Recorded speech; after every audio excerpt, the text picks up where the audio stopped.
오늘 하나님께서 우리에게 주신 말씀은 디모데후서 3장 1절부터 9절까지 말씀입니다.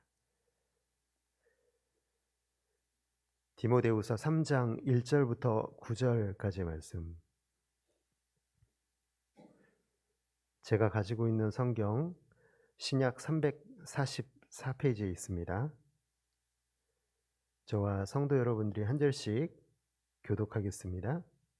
제가 먼저 읽겠습니다. 너는 이것을 알라. 말세에 고통하는 때가 이르러 사람들이 자기를 사랑하며 돈을 사랑하며 자랑하며 교만하며 비방하며 부모를 거역하며 감사하지 아니하며 거룩하지 아니하며 무정하며 원통함을 풀지 아니하며 모함하며 절제하지 못하며 사나우며 선한 것을 좋아하지 아니하며 배신하며 조급하며 자만하며 쾌락을 사랑하기를 하나님 사랑하는 것보다 더하며 경건의 모양은 있으나 경건의 능력은 부인하니 이 같은 자들에게서 내가 돌아서라. 그들 중에 남의 집에 가만히 들어가 어리석은 여자를 유인하는 자들이 있으니 그 여자들은 여러 가지 욕심에 끌림 받으요 항상 배우나 끝내 진리의 지식에 이를 수 없느니라. 얀네와 얀브레가 모세를 대적한 것 같이 그들도 진리를 대적하니 이 사람들은 그 마음이 부패한 자요 믿음에 관하여는 버림받은 자들이라. 함께 읽겠습니다. 그러나 그들이 더 나아가지 못할 것은 저 두 사람이 된 것 같이 그들의 어리석음이 드러날 것임이라. 아멘. 장례 광고 있습니다. 4.11구역 고 이수남 권사님, 이용규 안수 집사님 모친 되시고 이영숙 권사님 시모 되시는 이수남 권사님께서 지난 토요일 하나님의 부르심을 받으셨습니다. 장례 주관은 우리 교회고 또 빈소는 전북대병원 장례식장 2층 특 1호실입니다. 오늘 오전 8시에 발인 예배가 있고 교회에서 7시 40분에 출발합니다. 장지는 남원, 산동, 선양입니다. 성도간 많은 위로 있으시길 바랍니다. 본문의 말씀을 중심으로 경건의 능력을 나타내십시오. 경건의 능력을 나타내십시오. 라는 제목으로 말씀의 은혜를 함께 나누겠습니다. 3장은 이렇게 시작하고 있는데요. 너는 이것을 알라. 이렇게 말씀하고 있습니다. 이것을 알아야 된다. 그리고 이것을 알았으면 좋겠다. 명령이면서 또 소망이 담겨 있는 절절한 그 마음이 담겨 있는 말을 지금 3장에서 바울은 시작하고 있는데요. 사도 바울이 인생의 말년에 디모데에게 쓰는 마지막 편지이기 때문에 그가 무엇을 디모데로 하여금 알기를 원했던 것일까? 왜 이렇게 간절하게 명령하고 있는 것일까? 디모데후서 3장 1절의 말씀 같이 한번 읽어볼까요? 시작. 너는 이것을 알라. 말세에 고통하는 때가 이르러. 말세라고 하면은 우리는 이제 주님의 재림의 때를 떠올리지 않습니까?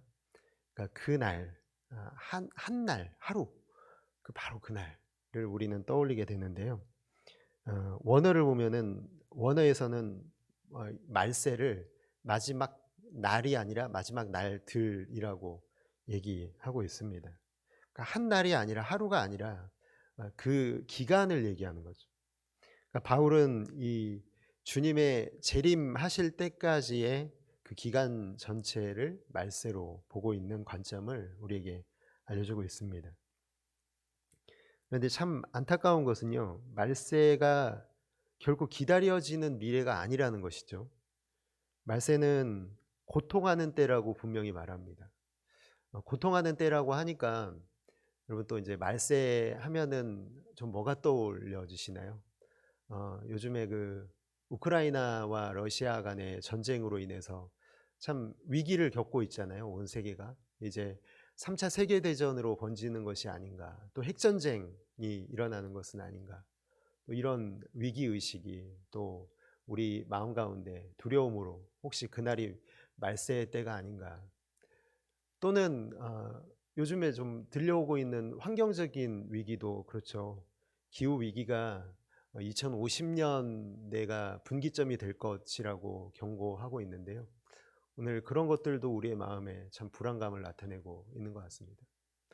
또한 그뿐만이 아니라 우리가 얼마 이제 아직도 여전히 계속되고 있지만 그래도 조금은 느슨해진 이 팬데믹의 영향도 여전히 우리를 두려움에 빠뜨리게 하고 있습니다. 아마도 그 이제 의료계에 종사하는 이 학자들의 연구에 따르면은 팬데믹은 이것으로 끝나는 게 아니라 앞으로도 계속 다른 모습으로 인류를 위협할 것이다. 그렇게 얘기를 하고 있는 것을 보면 사실 이제 종말이라고 하는 말세라고 하는 것을 우리는 어떤 환경적인 모습으로 보게 될 때가 많은 것 같습니다. 근데 오늘 말씀해 보면은 고통하는 때를 이제 어 그 고통이라고 번역된 단어가 헬라어에서 칼레포스를 사용하는데요. 이 단어가 어 똑같은 단어가 어디에 쓰였냐면 마태복음 8장 28절. 그 귀신 들린 자가 사람들이 지나가지 못하게 할 때 너무나 사나워서 지나가지 못하게 막고 있는 모습을 표현합니다. 그래서 그 사나운 모습, 사나워서 아무도 그 앞으로 지나가지 못한다. 그러니까 말세는 어떤 것이냐면 똑같은 그 단어를 사용해서 우리가 생각해 보면 너무나 고통스러워서 앞으로 한 발자국 나아가기가 힘든 때를 말세라고 얘기하고 있는 것이죠. 여러분이 판단하고 있는 말세는 언제라고 생각하십니까? 말세는 다가올 먼 미래의 일이 아니라 오늘 우리가 당면하고 있는 현실의 문제라는 것을 여러분 꼭 기억하시기를 주님의 이름으로 축복합니다. 말세에 대한 분명한 인식이 있어야 되는 것인데 그게 바로 이 시대라는 것이죠. 어떤 분들은 많이들 그러시더라고요. 시대가 많이 좋아졌다. 시대가 참 살만해졌다. 물론 살만해지고 좋아진 것은 맞습니다. 그러나 우리의 영적으로는 훨씬 더 위험해져 있다는 것을 여러분 느끼고 계십니까? 영적인 위협은 훨씬 더 우리를 깊은 잠에 빠져들게 하는 그런 위협으로 우리에게 다가오고 있는 것을 보게 됩니다. 바울이 경고하고 있는 고통은요, 그냥 어떤 환경적인 세상의 어떤 그런 위기, 또 전쟁, 기근 또는 어, 기후 위기 이런 것들이 아니라요. 그가 얘기하고 있는 고통이라고 하는 것을 무엇이냐면 디모데후서 3장 1절을 현대어 성경으로 이제 찾아봤거든요. 여기 그렇게 되어 있습니다. 디모데여 그대는 다음에 적는 사항을 잘 분별해 두시오.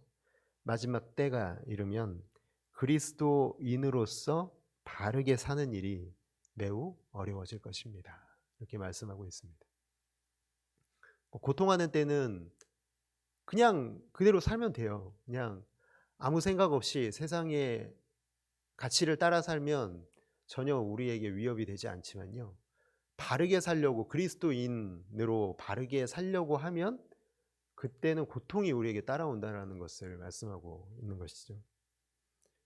왜 말세에 그리스도인으로 사는 게 어렵냐면 그 이유가 2절부터 4절에 나와 있는데요.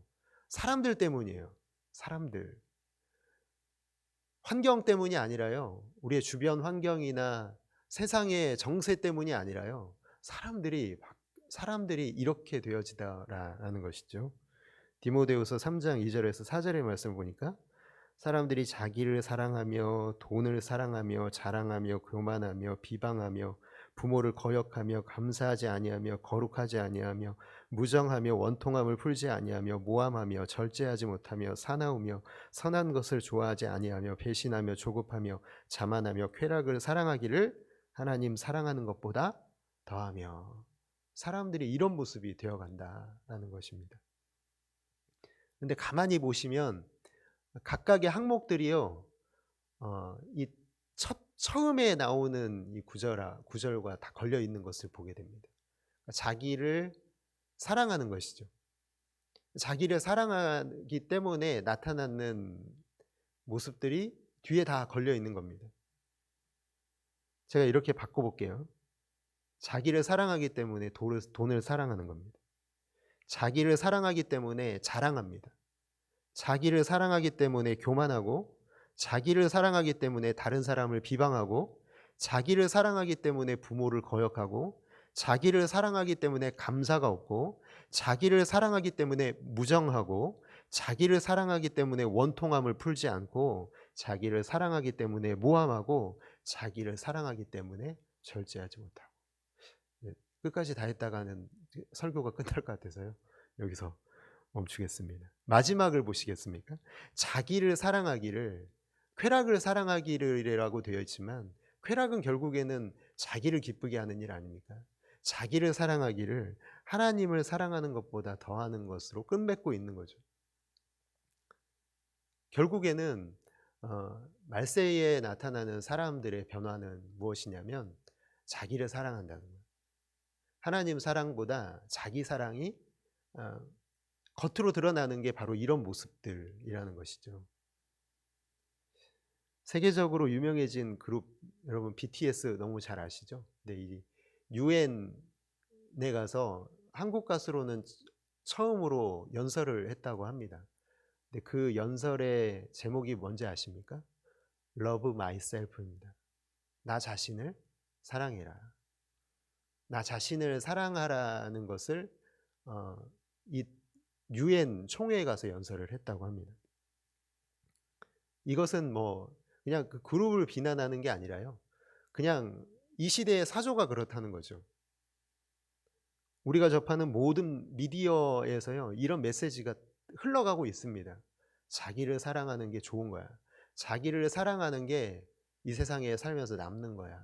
라는, 이것을 긍정하는 시대에 우리가 살고 있다는 것이죠. 사도 바울이 경고하고 있는 것과 정확히 일치하고 있는 것을 우리는 세상을 보면서 그걸 읽어야 되는 것입니다.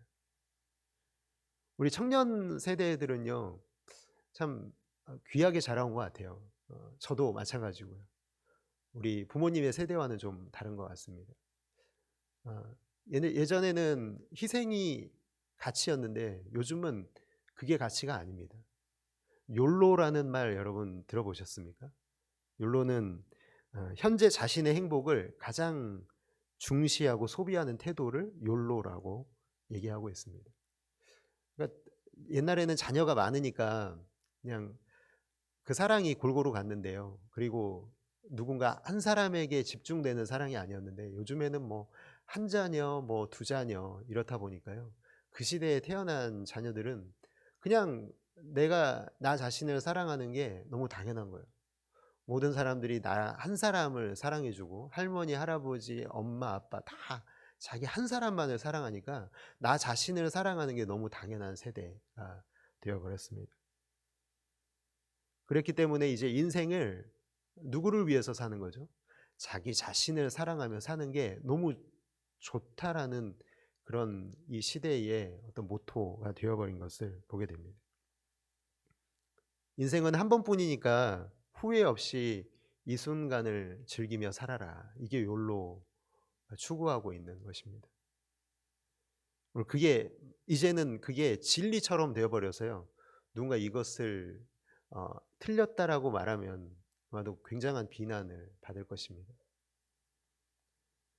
이게 여러분 단지 세상에서만 일어나는 일이라고 생각하십니까?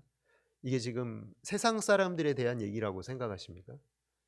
네, 여러분 5절을 한번 보시겠습니까? 5절의 말씀을 보면 같이 한번 읽어볼까요? 시작. 경건의 모양은 있으나 경건의 능력은 부인하니 이 같은 자들에게서 내가 돌아서라. 경건의 모양만 있다라고 얘기하는 것은 지금 누구를 얘기하는 거냐면 2절에서 4절에 나타난 사람들인 거예요. 이 사람들의 경건의 모양이 있다는 것은 교회 안의 사람들을 얘기하는 것입니까? 아니면 교회 밖의 사람들을 얘기하는 것입니까? 경건의 모양이 있다고 하니까 적어도 이 사람들은 교회에 출석하는 사람들이라는 것을 의미하죠. 너무나 충격적인 얘기 아닙니까? 그냥 세상 사람들이 그냥 그렇다고 하면, 말세의 세상 사람들이 그렇다고 하면 우린 잘하면 되는 거죠. 그런데 그렇지가 않다는 거예요.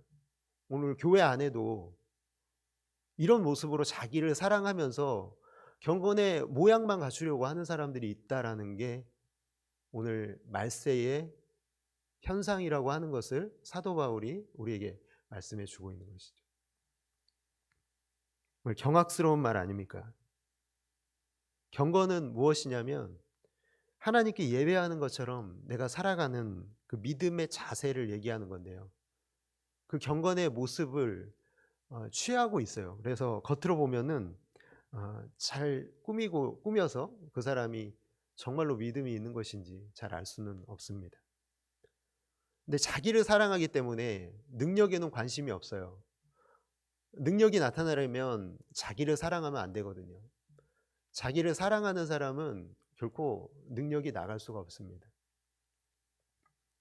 교회에서 믿음을 고백하면서도 나는 믿는 사람이야 라고 얘기는 하지만 여전히 세상 가치를 따르고 있다면 어떻게 능력이 나갈 수가 있겠습니까? 절대 나갈 수 없는, 절대 드러날 수 없는. 근데 어떻게 그렇게 살 수 있냐고요? 왜냐하면 하나님 사랑하는 것보다 나 자신을 더 사랑하니까 그렇습니다. 거짓 믿음으로 살면서도 전혀 부끄러움을 모르는, 거짓 믿음으로 살면서도 자기가 그런 줄 모르는, 그렇게 사는 게 너무나 당연한, 교회도 그것을 오히려 용인하고 있는 암묵적으로 그런 모습이 오늘 교회 안에 나타나고 있고 사도 바울이 그때부터 경고했던 모습들이 지금은 더 첨예하게 오늘 한국교회 안에도 드러나고 있지는 않나 생각을 해봅니다. 그렇기 때문에 사도 바울은 이 같은 자들에게서 뭐라고 얘기합니까? 돌아서라 라고 얘기하고 있습니다. 혹시 또 여기서 오해하지 마십시오. 그러니까 돌아서라고 그랬다고 버리라는 게 아닙니다. 그리고 이런 분들은 우리가 기도해 드려야 되고요.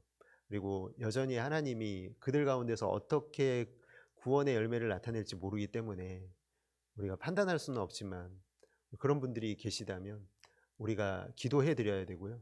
그리고 항상 말씀은 다른 사람을 향해 우리가 보는 게 아니라요. 나 자신에게 적용하는 것입니다. 나를 보면 됩니다. 다른 사람은 하나님께서 그분 가운데 역사하실 거고요. 우리가 지금 해야 되는 것은 이 말씀의 메시지가 누군가를 향한 메시지가 아니라 나 자신을 향해서 말씀하시는 하나님의 메시지, 경고의 메시지로 받아들이는 것이 너무너무 중요합니다. 그것이 바로 설교를 듣고 있는 하나님의 말씀의 메시지가 담겨 있는 그 말씀을 듣는 사람의 자세라는 것이죠. 이것은요, 돌아서라는 것은 그런 사람들의 생각에 절대로 동화되지 말라는 겁니다. 하나님은 이 땅에 교회에 좋은 씨를 뿌려두셨지만 여러분 한 가지 또 주의하셔야 될 것은 가라지도 그 속에 섞여 있기 때문에 우리는 알 수가 없습니다. 그렇지만 주님은 분명히 아시죠. 그래서 그 사람들의 삶 속에서는 결코 능력이 나타날 수 없습니다. 우리가 이런 세상의 사람들의 모습, 세상의 가치를 따르면서 살고 있는 그런 사람들이 오늘 교회 안에도 있는 이 고통의 시대에 어떻게 우리는 살아야 될까요? 우리 그리스도인들은요, 정확히 그 반대로 살아갑니다. 마태복음 22장 37절의 말씀을 보니까 예수께서 이르시되 내 마음을 다하고 목숨을 다하고 뜻을 다하여 주 너의 하나님을 사랑하라. 또 한 가지가 뭘까요? 사랑해야 되는 것은요, 하나님 사랑과 또 한 가지는 둘째도 그와 같으니 내 이웃을 내 자신과 같이 사랑하라. 여러분 우리 모두 복음을 들으셨죠, 여러분? 그 복음의 능력이 오늘 우리에게 일으킨 변화가 무엇인가요? 사랑의 방향을 바꿔주신 것입니다. 우리도 예전에는 그랬잖아요. 나 자신을 사랑하는 사람들 아니었습니까? 나 자신을 사랑하기 때문에 똑같이 아까 우리가 2절에서 4절의 모습으로 살아갔던 사람들이죠. 그런데 그 방향을 바꿔서요, 이제는 어떤 존재가 되었냐면 하나님을 사랑하고 이웃을 사랑하는 모습으로 바뀌게 되었습니다. 그런데 이게 우리 능력으로 가능한 게 아니죠. 우리가 할 수 있는 일이 아닙니다. 우리가 뭔가 잘했기 때문에 그런 일들이 우리의 삶에 일어난 게 아닙니다. 어떻게 그런 일이 일어났습니까? 고린도후서 5장 15절 말씀 같이 한번 읽어볼까요? 시작. 그가 모든 사람을 대신하여 죽으심은 살아있는 자들로 하여금 다시는 그들 자신을 위하여 살지 않고 오직 그들을 대신하여 죽었다가 다시 살아나신 이를 위하여 살게 하려 함이라. 아멘. 어떻게 살아야 되는 거예요? 왜 이렇게 살아야 되죠? 예수님이 우리를 대신하여 죽으셨기 때문에. 다시 살아나신 예수님을 위하여 사는 것을 우리는 이제 알게 된 것이죠. 이게 복음 아닙니까? 경건의 능력을 나타내는 것은요, 우리 힘으로 가능하지가 않습니다. 여기서 능력에 해당하는 단어는 헬라어 단어 디나미스가 사용되었는데요. 다이너마이트 여러분 아시죠? 뻥 터뜨리는 그 폭발물, 이 폭발물의 어원, 디나미스, 능력. 경건은 뭐냐면 내 삶에 드러난 믿음이에요. 믿음이 내 삶에 드러날 때 경건이 되는 겁니다. 내가 주님을 믿고 있고 내가 누구를 위하여 살고 있는지를 아는 사람이 삶에 나타나는 게 경건인 줄을 믿습니다. 여러분 무엇을 위해서 살고 계십니까? 누구를 사랑하며 살고 계십니까? 나 자신을 사랑하며 살면 디나미스는 나타날 수 없지만요. 그러나 나를 위하여 죽으신 예수 그리스도를 위하여 살아가는 사람에게는 바로 이 디나미스의 능력이 나타나는 줄을 믿습니다. 폭발력이 있는 것이죠. 막을 수가 없습니다. 사나워서 그 앞을 지나가지 못하게 했다는 그 칼레포스의 그 사나운 귀신 들린 자가 막아서는 것 같은 이 세대가 막아서도요. 이 시대가 고통의 때가 우리를 막아서도요. 막을 수가 없는 거예요. 왜냐하면 폭발물이 폭발하는 것처럼 경건의 능력이 우리의 삶 가운데 나타나기 때문에 그렇습니다. 이것이 말세를 살아가는 저와 여러분에게 바울이 전하는 메시지. 폭발물 같은 믿음을 가지고 살아가고 있다면 여러분의 삶에는 반드시 세상이 변화되고 여러분의 가정과 직장이 변화되고 여러분이 속해 있는 모든 곳이 변화될 것이다. 그곳에 하나님 나라가 임할 것이다 라는 말씀을 우리에게 하고 있는 것입니다. 그럼 저는 그 ENFP 혹시 그 성향 아십니까? 성향 검사할 때 저는 ENFP더라고요. 그래서 되게 쓸데없는 생각을 되게 많이 해요. 그래서 제가 좀비 영화를 보면서 이런 생각을 해봤거든요. 야, 인류 마지막 날에 너무 좀비가 막 창궐해가지고 다 막 생존자가 몇 명 안 남은 거예요. 그럼 그냥 내가 좀비가 되는 게 낫지 않을까? 왜냐하면 희망이 없잖아요. 좀비를 이길 수 있는 희망도 없고 백신이 뭐 개발돼서 좀비가 변화된다는 차라리 그냥 내가 좀비가 되는 게 그러면 고통당할 필요도 없고 걱정할 필요도 없고 쫓길 필요도 없으니까 그냥 똑같은 좀비가 되면 끝나는 거 아닙니까? 그런 생각을 제가 해봤습니다. 오늘 말씀을 똑같이 적용한다면 우리 말세의 진리를 떠난 사람들처럼 그냥 우리도 똑같이 살면 되는 거 아닌가? 그럼 편하고 그러면 고민할 필요도 없잖아요. 더 이상 사나운 그런 이 시대의 고통의 시대를 우리가 당면할 필요도 없잖아요. 그러나 여러분 우리가 어떤 존재인지 잊지 마시기를 주님의 이름으로 축복합니다. 우리가 누구인지를 알아야 됩니다. 우리는 예수의 생명으로 사는 존재입니다. 성령의 통치 아래 살고 있는 존재입니다. 그렇기 때문에 세상과 섞여 살 수 없고요. 세상과 다르게 살아야 되는 것이죠. 세상에 섞여서 세상과 똑같은 모습으로 살 수 없는 존재가 우리라는 거예요. 우리는 디나미스가 우리 안에 있습니다. 폭발물이 있습니다. 우리는 세상이 볼 때는 위험한 존재지만 하나님 나라에서는 정말 능력 있는 자들로 세상 속에서 우리를 살게 하실 것입니다. 우리가 가는 곳마다 그 폭발물의 영향이 끼치게 된다면 얼마나 놀라운 일이 세상에 일어나겠습니까? 내가 예수를 위하여 살고 있음을, 나 자신을 위하여 사는 자가 아니라 나를 살리기 위해서 죽으신 예수 그리스도를 믿고 사는 존재로 내가 세상 속에 살고 있다면, 그러면 여러분, 이 고통의 시대를 조금이나마 아름답게 빛낼 수 있는 여러분들이 될 줄을 믿습니다. 여러분, 오늘 어둠뿐인 세상 가운데 여러분 나가시잖아요. 그때 여러분은 빛으로 쫙 흩어져서요, 세상을 밝히는 빛으로 살아가야 되는 것이죠. 세상이 꽉 막고 있는, 자기 사랑하는 사람들이 꽉 막고 있는 그곳을요, 여러분 폭발물이 되셔서요, 그것을 터뜨려서 길을 여는 것이죠. 우리 주님이 다시 오실 그날에 우리는 그 하나님 나라 임할 것을 기대하면서 세상을 향해 힘들어도 조금씩 나아가는 것입니다. 오늘 이 경건의 능력으로 이 고통의 시대를 아름답게 살아내시는 아름답고 귀한 성도 여러분 모두가 한 분 한 분 다 되시기를 주님의 이름으로 축복합니다.